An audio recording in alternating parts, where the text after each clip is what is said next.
जिंदगी जैसे पहेली, जैसे कि कोई सहेली। जिंदगी जैसे कहानी, थोड़ी नई थोड़ी पुरानी। कभी चाबुक, कभी चॉकलेट, कभी रौनक, कभी धक्कम पेल।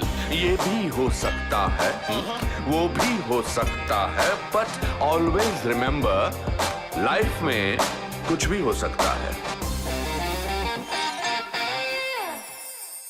जो मेरे अगले मित्र आने वाले हैं, उनकी कला और हुनर एक रूहानी एहसास है। उनके वैभव में इतनी शक्ति है कि सिर्फ उनकी उपस्थिति आपको मग्न कर दे। विश्व के सबसे प्रभावशाली एक्टर्स में से एक, please welcome Om Puri.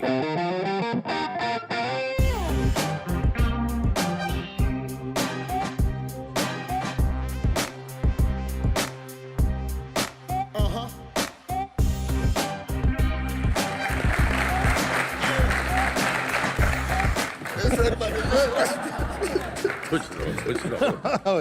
Blessings तो दे दी। आइए सर, आपके पांव छू के बड़ा अच्छा लगा। नसीर साहब, आप यहाँ आ जाइए। मैं उधर जाऊं? हाँ बीच में यार। हाँ जी, पुरी साहब। हाँ जी, आप बहुत अच्छे लग रहे हैं। क्या बात कर रहे हाँ सीरियसली हैं? सर, ये इस फ्रेम में, जिस फ्रेम में मैं नसीर और ओम को देख रहा हूं, काश मैं इधर की जगह आपके बीच में बैठा होता। एक खजाना है, बहुत अच्छा खजाना है, बहुत खूबसूरत खजाना है। मतलब मैं इस फ्रेम को ताउम्र देख सकता हूं। अभी नसीर साहब से बात हो रही थी, आपके बारे में बात कर रहे थे। आप मुझे कुछ शक की निगाह से क्यों देख रहे हैं नसीर? मैंने खजाना है, कहीं लूटोगे तो नहीं? नहीं नहीं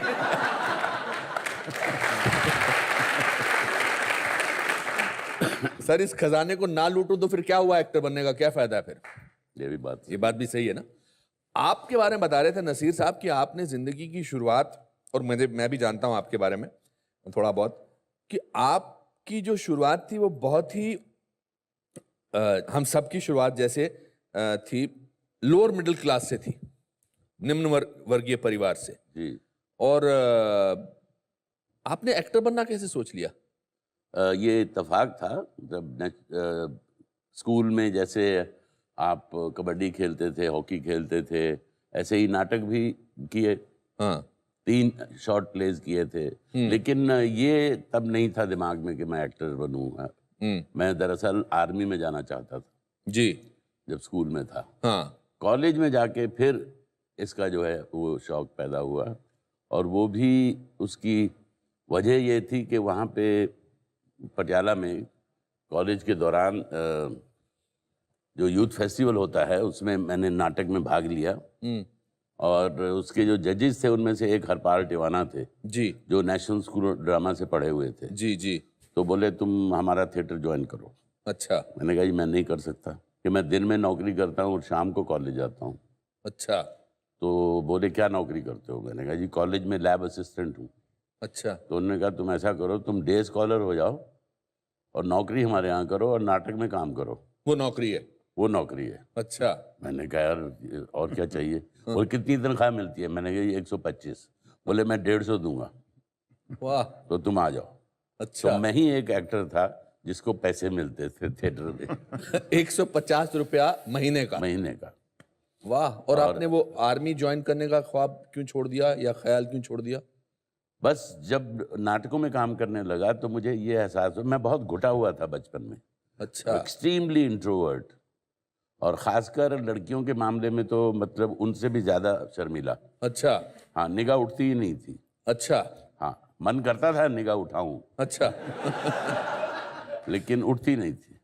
2 शर्मीले लोग एक्टर बनना चाहते थे, जो बिल्कुल एक्सट्रोवर्टिश है। हाँ, लेकिन मुझे ये महसूस होता था कि मैं जो जिंदगी में महसूस करता हूँ, जो डिस्पैरिटी है जिंदगी की, जिससे चुभन होती है, जिससे तकलीफ होती है कि क्यों गुर्बत है दुनिया में, क्यों कोई अमीर है कोई गरीब है, ये सब चीजें जहन में आती थी। और आप कुछ कहना चाहते थे, कुछ कम्युनिकेट करना चाहते थे, तो जिस तरह के हम नाटक कर रहे थे जो कि सोशली रेलेवेंट थे, तो ऐसा लगता था कि आपके जो अंदर के भाव हैं उनको ज़बान मिल रही है, उनको आप प्लेज के जरिए आर्टिकुलेट कर रहे हैं। तो इसलिए उससे जो सेटिस्फेक्शन मिलती थी वो नशा बन गया। पर आपने बहुत सारे ऑड जॉब्स भी किए थे, एक तो लैब में आप कॉलेज के लिए, और क्या क्या? वकील के साथ मुंशी था, अच्छा। जिसने नाटक में काम करने के लिए, मतलब मुझे परफॉर्मेंस थी मेरी चंडीगढ़ में, हाँ। उसने मना कर दिया कि 3 दिन की छुट्टी नहीं दूंगा। अच्छा। मैंने कहा तो फिर अपनी नौकरी रख ले, मेरा हिसाब कर दे। अच्छा। हाँ, नौकरी छोड़ के चला गया। हाँ। तो कॉलेज के लड़कों को पता चला नौकरी छोड़ा है। हाँ। उन्होंने प्रिंसिपल से बात की, तो प्रिंसिपल ने मुझे कहा, प्रोफेसर से कहा, यार कॉलेज में कोई है जगह? बोली है कि लैब असिस्टेंट की, लेकिन ये तो आर्ट्स का स्टूडेंट है, इसको क्या पता साइंस के बारे में। बोले कुछ नहीं जी, कोई बात नहीं, लड़के अपने आप कह देंगे, नीली शीशी पकड़ा दे भाई, पीली शीशी पकड़ा दे भाई। How wonderful. हाँ। आपकी लाइफ में ऐसे बहुत सारे लोग रहे थे जिन्होंने अपने तरीके से आपकी हेल्प करी थी। अरे बहुत सारे। मुझे मतलब माँ बाप ने तो सिर्फ पैदा किया था, अच्छा। मुझे पाला दोस्तों ने है। एक मेरे बगल में बैठा है। How wonderful. तो ये है, मैं उन सब दोस्तों का बहुत ही शुक्रगुजार हूँ। फिर आपने एनएसडी ज्वाइन कैसे किया? National school of drama. National school of drama इस तरह से ज्वाइन किया, मैंने ख्वाहिश जाहिर की टिवाना साहब को कि मैं national school of drama join करना चाहता हूँ। जी। तो उस वक़्त मैं सरकारी नौकरी करने लगा था। अच्छा। क्लर्क था मैं। हाँ। लोअर डिवीजन क्लर्क था। जी। तो उन्होंने मुझे डिस्करेज किया। उन्होंने कहा, देखो तुम सरकारी नौकरी कर रहे हो, सरकारी नौकरी मिलना बड़ा मुश्किल होता है, जी। और थिएटर में धन नहीं है, और तुम गरीब परिवार से हो, तो इसलिए तुम क्या कमाओगे, कैसे कमाओगे। बहरहाल मैंने ठान ली थी, मैंने चुपके से अप्लाई कर दिया। इंटरव्यू आ गई, इंटरव्यू दे दी, फिर सिलेक्ट हो गए। फिर उनको बोल दिया कि हम तो सिलेक्ट हो गए, हम तो जा रहे हैं। और 200 रुपए का स्टाइपेंड भी मिल रहा है? हाँ, 200 रुपये का स्टाइपेंड भी मिल रहा है, और सरकारी नौकरी हमने छोड़ दी। नसीर तो साहब। बड़े कैलकुलेटेड रिस्क लिए जिंदगी में जी। ना, बिकॉज लूज करने को कुछ नहीं था। लूज करे हो कुछ। नसीर साहब, आपकी पहली मुलाकात, योर फर्स्ट मेमोरी ओम जी की क्या है? पहले दिन स्कूल पे ओम और जसपाल दोनों पटियाला से आए थे। जी। मैं सीढ़ियाँ चढ़ रहा था, तीसरी मंजिल पे था स्कूल। जी। तो ओम खड़े हुए थे वहां पर, जसपाल बाथरूम के अंदर था। हाँ। सफेद कमीज पहने हुए थे दोनों, मुझे अच्छा। ये याद है। अच्छा। और जैसे ही मैं सीढ़ियों पर से आया, ओम ने कहा कि माय नेम इज ओमपुरी। अच्छा, अंग्रेजी में बोले? हाँ। अच्छा। और मैंने कहा my name is Naseer Shah. मैंने ये सोचा कि बड़ी अच्छी आवाज है इसकी, काश मेरी आवाज ऐसी होती। मैं बताना चाहूंगा दर्शकों को कि जसपाल एक एक्टर थे, इनके क्लास फेलोज थे और बहुत अच्छे एक्टर्स थे। और पुरी साहब, आपके इनकी फर्स्ट मेमोरीज कुछ हैं, आपको याद है कुछ? मेरी इनकी जो हमारी कितने साल की दोस्ती है भैया? 40 के करीब हो गए हैं। 76 से नहीं भाई, 70 से 70 से, तो अच्छा, बहरहाल 44 40 से ऊपर। नसीर साहब ने, he became very greedy, not ही, इनकी जो गर्लफ्रेंड थी, अच्छा। उन्होंने इनको उकसाया अच्छा। कि देखो अच्छे एक्टर तो तुम लोग हो ही, हाँ। तो तुमको रोल मिलेंगे ही, अच्छा। तो तुम डायरेक्शन का कोर्स करो। इनको बोला? हाँ। अच्छा। तो इन्होंने और नसीर जसपाल ने डायरेक्शन कोर्स ले लिया, अच्छा। और हम एक्टिंग में थे। इनकी आंखों में ग्ली नजर आ रही अभी भी। ये सेकंड ईयर की बात है। जी। तो एक प्ले कास्ट हो रहा था, सूर्यमुख। अच्छा। मेन रोल जसपाल पढ़ रहे थे, अच्छा। और हमको मौका ही नहीं दे रहे थे पढ़ने का। The preference should be given to the actors, so the main role, you are not giving us a chance to read the main role. अच्छा। He is a direction student, so a chance should be given to us. ये आपने पूरा sentence अंग्रेजी पूरा में? Sentence अंग्रेजी में बोल दिया। अलकाजी साहब 10 सेकंड के लिए बौखलाए और मुझे घूरा, बोले कल पढ़ के आना, read it tomorrow, you read it. तो बहरहाल अगले दिन रोल पढ़ा, और वो रोल हमें मिल गया। क्या बात है। हाँ। फिर मैं उठा, उठ के दरवाजा खोला, बाहर निकला, देखा सामने नसीरुद्दीन शाह खड़े हैं। अच्छा। और इन्होंने एक जो सेंटेंस बोला, वो Just एक मिनट, आपको याद है वो सेंटेंस? आपको भी याद है? अब आप बताइए। सर, याद है इनको? I knew you would speak. What a sentence. क्या बोला? I knew you will speak one day. Wow. तो लेकिन उसकी दोस्ती की जो शुरुआत है वो कहाँ से हुई ये मैं आपको बताता हूँ। जी। मैं अंग्रेजी से मुझे बहुत तकलीफ हो रही थी नेशनल स्कूल ऑफ ड्रामा में, जी। क्योंकि मैं पंजाबी मीडियम से पढ़ा था जी। और यहाँ अंग्रेजी मीडियम था। ऐसे भाईजान कॉन्वेंट वाले भी थे जिनकी अंग्रेजी बहुत अच्छी थी, तो मुझे बहुत कॉम्प्लेक्स था। जी। अलकाजी साहब को इस चीज़ का पता चला तो उन्होंने मेरे पीछे जासूस लगाया। मैं दर्शकों को बताना चाहता हूँ, अलकाजी साहब हम तीनों के गुरु थे, हेड ऑफ द डायरेक्टर थे नेशनल स्कूल ऑफ ड्रामा के। जी।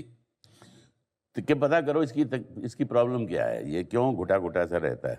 अच्छा। तो उन्होंने पता किया। मैंने कहा भैया मैं तो छोड़ के जा रहा हूँ। बोले क्या बात? मैंने कहा ये अंग्रेजी नहीं आती मुझे। तो अलकाई साहब ने मुझे बुलाया, बोले देखो तुम मत बोलो अंग्रेजी में, तुम हिंदी में बोलो, और अंग्रेजी इम्प्रूव करने के लिए अखबार पढ़ो ऊंचे ऊंचे। दोस्त लोग जब अंग्रेजी बोलते हैं उनके साथ अंग्रेजी बोलो, गलत बोल रहे हो अगर वो हंसें भी तो भी चिंता मत करो। और मैंने वो सब बातें मानी और अब मैंने कुछ 22-23 अंग्रेजी फिल्में कर डाली हैं। क्या बात है। नहीं, कौन सोच सकता था कि, सॉरी टू इंटरप्ट यू, नहीं प्लीज, कि एक दिल्ली के पंजाबी का रोल मुझे मिलेगा और इंग्लैंड के मुसलमान का रोल इन्हें मिलेगा। क्या बात है। इसीलिए नसीर साहब, इसीलिए मैं कहता हूं कि लाइफ में कुछ भी हो सकता है। लुक्स के ऊपर बात बहुत चलती है हिंदुस्तानी सिनेमा, बड़ी जरूरी है साहब। हाँ, और हिंदुस्तानी सिनेमा जब खासकर 80s, 70s, मिड 70s और 80s में तो looks were the most important thing, कि लुक्स है कि नहीं, बाल है कि नहीं, चौड़ा सीना है कि नहीं। नसीर साहब, आपको इस बात का कभी कॉम्प्लेक्स था? कॉम्प्लेक्स बिल्कुल था। अच्छा। हालांकि हौसला बढ़ाने के लिए शत्रुघ्न सिन्हा और अमिताभ बच्चन जैसे एक्टर भी अपीयर हो गए थे तब तक। जी जी। सिर्फ खूबसूरत चेहरे नहीं थे जी, ये कैरेक्टर वाले चेहरे भी आने लगे थे। जी। और मुझे ये मालूम था कि मेरी शक्ल फिल्म स्टार जैसी नहीं है, और इसको बात को एक्सेप्ट करने में तकलीफ तो हुई, लेकिन I was able to live with it.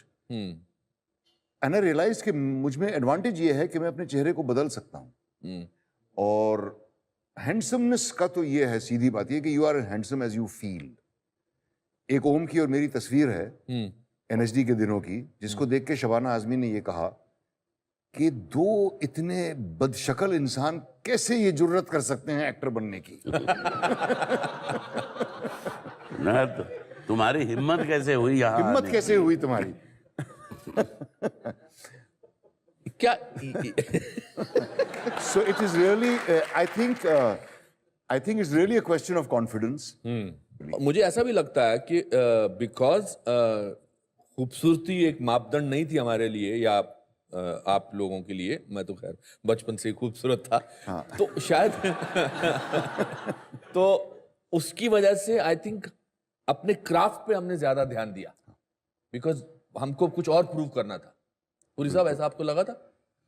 बिल्कुल। देखिए क्या है कि नेशनल स्कूल ऑफ ड्रामा का हम बहुत ऋणी हैं, क्योंकि सही मानों में एक्टिंग क्या है वो वहाँ सिखाई गई। और जैसा नसीर ने कहा कि हम अपना चेहरा बदल सकते हैं, मतलब आप हम लोगों की नकल करना थोड़ा मुश्किल होगा, क्योंकि आप अलग अलग तरह के किरदार कर रहे हो, एक ही स्टाइल नहीं है जी। तो ये अंतर है जी हमारे एनएसडी के ट्रेनिंग में जी, और बाकी जो अपनी चेहरा शीशे में देख के आते हैं उनमें।